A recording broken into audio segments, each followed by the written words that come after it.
ನಮಸ್ತೆ ಟಿವಿ 20 ಕನ್ನಡ ವಾಹಿನಿಗೆ ಸ್ವಾಗತ. ಅದೆಷ್ಟೋ ಜನ ನಿವೃತ್ತಿಯಾದ ನಂತರ ತಾವಾಯ್ತು ತಮ್ಮ ಕುಟುಂಬ ಆಯ್ತು ಅಂತ ಕಾಲ ಕಳೆಯುವವರೇ ಹೆಚ್ಚು. ಆದ್ರೆ ಇಲ್ಲೊಬ್ಬ ನಿವೃತ್ತ ಶಿಕ್ಷಕ ಇವರೆಲ್ಲರಿಗಿಂತ ಭಿನ್ನವಾಗಿ ನಿಲ್ಲುತ್ತಾರೆ. ಜೊತೆಗೆ ಸಮಾಜಕ್ಕೆ ಮಾದರಿಯಾಗಿ ನಿಂತಿದ್ದಾರೆ. ಬಡ ಕುಟುಂಬಗಳ ಕಲ್ಯಾಣೋತ್ಸವಕ್ಕಾಗಿ ತಮ್ಮ ಸ್ವಂತ ಖರ್ಚಲ್ಲಿ ಕಲ್ಯಾಣ ಮಂಟಪ ನಿರ್ಮಿಸಿ ನೂರಾರು ಕುಟುಂಬಗಳಿಗೆ ಆಸರಿಯಾಗಿದ್ದಾರೆ. ಯಾರು ಆ ಶಿಕ್ಷಕರು? ಏನು ಅವರ ಕಾರ್ಯ? ನೋಡೋಣ ಈ ವರದಿಯಲ್ಲಿ. ಕೊಟೆಗೊಂಡಹುಣಸಿ ಗ್ರಾಮದ ನಿವೃತ್ತ ಶಿಕ್ಷಕ ಚಂದ್ರಗೌಡ ಪಾಟೀಲ್ ಅವರ ಮಾದರಿಯ ಸೇವೆ. ತಮ್ಮ ನಿವೃತ್ತಿ ಜೀವನದ ಹಣ ಜನಸೇವೆಗೆ ಉಪಯೋಗಿಸುವ ಮೂಲಕ ಇತರರಿಗೆ ಮಾದರಿ. ಚಂದ್ರಗೌಡರಿಂದ ಸುಮಾರು 10 ಲಕ್ಷ ರೂಪಾಯಿ ವೆಚ್ಚದಲ್ಲಿ ನಿರ್ಮಾಣವಾಯಿತು ಕಲ್ಯಾಣ ಮಂಟಪ. ಹುಬ್ಬಳ್ಳಿ ತಾಲೂಕಿನ ಕೊಟೆಗೊಂಡಹುಣಸಿ ಗ್ರಾಮದ ನಿವಾಸಿಯಾಗಿರುವ ನಿವೃತ್ತ ಶಿಕ್ಷಕ ಚಂದ್ರಗೌಡ ಪಾಟೀಲ್ ಅವರು ತಮ್ಮ ಜೀವನದ ಉಳಿತಾಯವನ್ನ ಸಮಾಜ ಸೇವೆಗೆ ಅರ್ಪಿಸಿದ್ದಾರೆ. ಯಾವುದೇ ಸಹಾಯ ಕೇಳಿದ್ರೆ ಸುಮಾರು 10 ಲಕ್ಷ ರೂಪಾಯಿ ಸ್ವಂತ ಹಣ ಖರ್ಚು ಮಾಡಿ ಕೊಟೆಗೊಂಡಹುಣಸಿ ಗ್ರಾಮದ ಬಸವೇಶ್ವರ ದೇವಸ್ಥಾನದ ಬಳಿ ಅಕ್ಕ ಮಹಾದೇವಿ ಮಂಟಪ ಹೆಸರಲ್ಲಿ ಕಲ್ಯಾಣ ಮಂಟಪ ನಿರ್ಮಿಸಿದ್ದಾರೆ. ಬಡ ಕುಟುಂಬಗಳ ಮದುವೆ ಹಾಗೂ ಇತರ ಶುಭ ಕಾರ್ಯಗಳಿಗೆ ಉಪಯೋಗವಾಗುವ ಕಲ್ಯಾಣ ಮಂಟಪವನ್ನ ಇದಾಗಿದೆ. ಈ ಕಲ್ಯಾಣ ಮಂಟಪ ಕೇವಲ ತಮ್ಮ ಗ್ರಾಮಕ್ಕೆ ಮಾತ್ರವಲ್ಲದೆ ಅಕ್ಕಪಕ್ಕದ ಹಲವು ಗ್ರಾಮಗಳ ಬಡ ಕುಟುಂಬಗಳಿಗೆ ನೆರವಾಗಲು ದೃಷ್ಟಿಕೋನ ಹೊಂದಿದೆ. ಮದುವೆ, ನಾಮಕರಣ, ಧಾರ್ಮಿಕ ಕಾರ್ಯಕ್ರಮಗಳು ಎಲ್ಲಕ್ಕೂ ಉಚಿತವಾಗಿ ಬಳಕೆಗೆ ಅವಕಾಶ ನೀಡಲು ಅದನ್ನ ನಿರ್ಮಿಸಲಾಗಿದೆ. 2 ದಿನಗಳ ಹಿಂದಷ್ಟೇ ಮುಮ್ಮಿಗಟ್ಟಿಯ ಬಸವಾನಂದ ಸ್ವಾಮೀಜಿಗಳ ದಿವ್ಯ ಸಾನ್ನಿಧ್ಯದಲ್ಲಿ ಕಲ್ಯಾಣ ಮಂಟಪ ಉದ್ಘಾಟನೆ ಮಾಡಲಾಗಿದೆ. ಅಕ್ಕ ಮಹಾದೇವಿ ಹೆಸರಿನ ಕಲ್ಯಾಣ ಮಂಟಪವನ್ನ ಧಾರವಾಡದ ಶ್ರೀ ಸಾಯಿ ವಿಜ್ಞಾನ ಮತ್ತು ವಾಣಿಜ್ಯ ಮಹಾವಿದ್ಯಾಲಯದ ನಿವೃತ್ತ ಶಿಕ್ಷಕರು ಆದ ಚಂದ್ರಗೌಡ ಅವರು ನಿವೃತ್ತಿಯ ನಂತರವೂ ಸಮಾಜದ ಬಗ್ಗೆ ಕಾಳಜಿ ತೋರಿದ ಅವರ ಈ ಕಾರ್ಯ ಇಂದಿನ ಯುವಕರಿಗೂ ಹಾಗೂ ವಿವಿಧ ಇಲಾಖೆಯಿಂದ ನಿವೃತ್ತರಾಗುವವರಿಗೂ ಪ್ರೇರಣೆಯಾಗಿದೆ. ಸಮಾಜ ಕೊಟ್ಟಿದ್ದನ್ನ ಸಮಾಜಕ್ಕೆ ಹಿಂತಿರುಗಿಸಬೇಕು ಅನ್ನೋ ಮನೋಭಾವವೇ ಈ ಸೇವೆಯ ಹಿಂದೆ ಇದ್ದು ನಿವೃತ್ತ ಶಿಕ್ಷಕರ ಈ ಸಮಾಜ ಸೇವೆಯ ಕಾರ್ಯವನ್ನ ಕುಂದಗೋಳ ಶಾಸಕರು ಎಂಆರ್ ಪಾಟೀಲ್ ಸೇರಿ ಮುಮ್ಮಿಗಟ್ಟಿ ಬಸವಾನಂದ ಶ್ರೀಗಳು ಶ್ಲಾಘಿಸಿದ್ದು ಹೀಗೆ. ಇಂದಿನ ದಿನಮಾನದಲ್ಲಿ ಬಡ ಕುಟುಂಬಗಳು ಕಲ್ಯಾಣ ಮಂಟಪ ಬಳಿಗೆ ಹೋಗಲು ಹಿಂದೆ ಮುಂದೆ ನೋಡುವ ಸ್ಥಿತಿ ಈಗಿನ ಕಾಲದಲ್ಲಿ ನಿರ್ಮಾಣವಾಗಿದ್ದು, ಇಂತಹ ಸಮಯದಲ್ಲಿ ಗ್ರಾಮೀಣ ಭಾಗದಲ್ಲಿನ ಕುಟುಂಬಗಳಿಗೆ ಈ ಕಲ್ಯಾಣ ಮಂಟಪ ತುಂಬಾ ಸಹಕಾರಿಯಾಗುವುದರಲ್ಲಿ ಎರಡನೇ ಮಾತಿಲ್ಲ. ಚಂದ್ರಗೌಡ ಅವರ ಈ ಕಾರ್ಯಕ್ಕೆ ನಮ್ಮ ಕಡೆಯಿಂದ ಸಲಾಂ ಹೇಳಲೇಬೇಕು. ಈ ಭಾಗದ ಜನರ ಕಷ್ಟ ಸುಖಗಳಿಗೆ ಸ್ಪಂದಿಸುವಂತ ನೋಡಿ, ನಾನು ಭಾಳ ಜನನಾಯಕರು, ಜನಪ್ರತಿನಿಧಿಗಳು ಸಹಸ್ರ ಸಂಖ್ಯೆಯ ಜನಸಂಖ್ಯೆ ಇದ್ರೆ ಮಾತ್ರ ಹೋಗ್ತಾರ ಅಂತ ಅಂದ್ಕೊಂಡಿದ್ದೀವಿ. ಆದರೆ ಜನರಿಲ್ಲ. ಆದರೆ ನಮ್ಮ ಚಂದ್ರಶೇಖರ ಗೌಡರ ಪಾಟೀಲ್ರವರ ಪ್ರೀತಿಯ ಕರೆಗೊಟ್ಟು ಆಗಮಿಸಿರ್ತಕ್ಕಂಥ ಜನಾನುರಾಗಿ ನಾಯಕರಾಗಿರ್ತಕ್ಕಂಥ ಎಂಆರ್ ಪಾಟೀಲ್ರವರಿಗೆ ಮತ್ತೊಂದು ಜೋರಾದ ಚಪ್ಪಾಳೆಯನ್ನು ತಟ್ಟಿ ನಾವು ಅಭಿವಂದಿಸಬೇಕು. ಅವರಿಗೆ ಶರಣೆಂದು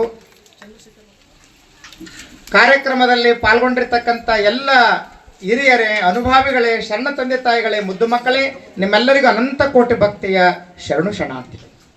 ಇವತ್ತ ಈ ಭಾಗದ ಬಡ ಜನತೆಗೆ ಅನುಕೂಲ ಆಗಲಿ ಅಂತ ತಿಳ್ಕೊಂಡು ಇವರು ಪ್ರವಚನವನ್ನು ಮಾಡುತ್ತಿದ್ದರು. ತಮ್ಮ ಪ್ರವಚನದಿಂದ ಇವರು ಎಲ್ಲರ ಮನಸ್ಸನ್ನು ಗೆದ್ದಿದ್ದಾರೆ. ಮತ್ತು ಇವರು ಈ ಚಿಕ್ಕ ಮಕ್ಕಳಿಗೆ ಶಿವಸೇನರ ವೇಷಭೂಷಣಗಳನ್ನು ಹಾಕಿ ಪ್ರಸಂಗ ಬಂದರೆ ಸ್ವತಃ ತಾವು ಕೂಡ ಶಿವಸೇನರ ವೇಷವನ್ನು ಹಾಕಿ ಇವರು ಪ್ರವಚನವನ್ನು ಮಾಡುತ್ತಿದ್ದರು. ಇವರು ನಮ್ಮನ್ನು ಈ ವಾಹನಗಳ ಯಾವ ಸಹಾಯವೂ ಇಲ್ಲದೆ, ಹಣದ ಖರ್ಚು ವೆಚ್ಚವಿಲ್ಲದೆ ಇವರು ನಮ್ಮನ್ನು 21ನೇ ಶತಮಾನದಿಂದ 12ನೇ ಶತಮಾನಕ್ಕೆ ಕರೆದುಕೊಂಡು ಹೋಗಿ ಬಿಡುತ್ತಿದ್ದರು. ಅಷ್ಟೊಂದು ಮನಮುಟ್ಟುವಂತೆ, ಮನತಟ್ಟುವಂತೆ ಪರಿಣಾಮಕಾರಿಯಾಗಿ ಇವರು ತಮ್ಮ ಕಂಠದಿಂದ ಪ್ರವಚನವನ್ನು ಮಾಡುತ್ತಿದ್ದರು. ಇವರು ಸರಳ ಸಾದಾ ಜೀವಿಗಳು ಕೂಡ ಆಗಿದ್ದಾರೆ. ಇವರು ನಿಗರ್ವಿಗಳು ಕೂಡ ಆಗಿದ್ದಾರೆ. ಇವರು ಒಮ್ಮೆನೂ ಸಿಟ್ಟು ಗೆದ್ದಿದ್ದು ನೋಡೇ ಇಲ್ಲ.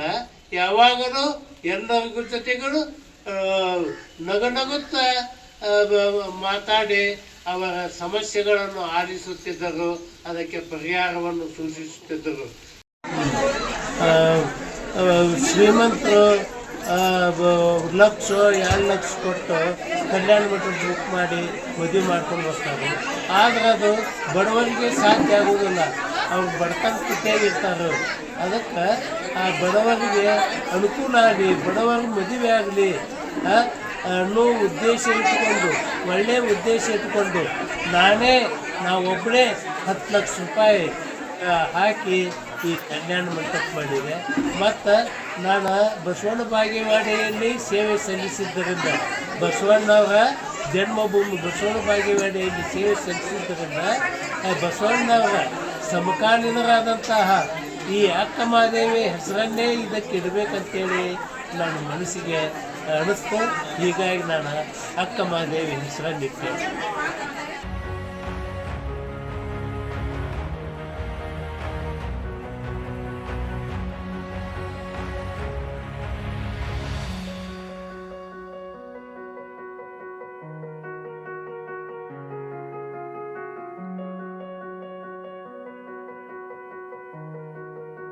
ಕನ್ನಡಿಗರ ಮೆಚ್ಚಿನ ನಿಮ್ಮ TV20 ಕನ್ನಡ ವಾಹಿನಿ ಇದೀಗ ಟಿವಿಯಲ್ಲಿ ಲಭ್ಯ.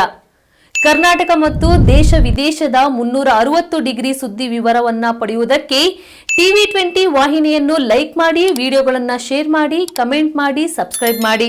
HCN ಕೇಬಲ್ 842 ನಂಬರ್ನಲ್ಲಿ ಹುಕ್ಕೇರಿ ತಾಲೂಕು ಹಾಗೂ ಸಂಕೇಶ್ವರದ ಸುತ್ತಮುತ್ತಲಿನ ಹಳ್ಳಿಗಳಲ್ಲಿ ಲಭ್ಯ. PCN ಕೇಬಲ್ 129 ನಂಬರ್ನಲ್ಲಿ ಹಾರುಗೆರೆ ಸುತ್ತಮುತ್ತಲಿನ ಹಳ್ಳಿಗಳಲ್ಲಿ ಲಭ್ಯ. ರಾಯಬಾಗ್ ಡಿಜಿಟಲ್ ಚಾನೆಲ್ ಕೇಬಲ್ 80ನೇ ನಂಬರ್ನಲ್ಲಿ ರಾಯಬಾಗ ತಾಲೂಕಿನ ಸುತ್ತಮುತ್ತಲಿನ ಹಳ್ಳಿಗಳಲ್ಲಿ ಲಭ್ಯ. UDCN ಕೇಬಲ್ ನೆಟ್ವರ್ಕ್ ಉಗಾರ ಸುತ್ತಮುತ್ತಲಿನ ಹಳ್ಳಿಗಳಲ್ಲಿ ನಿಮ್ಮ TV20 ಕನ್ನಡ ವಾಹಿನಿಯೂ ಲಭ್ಯ.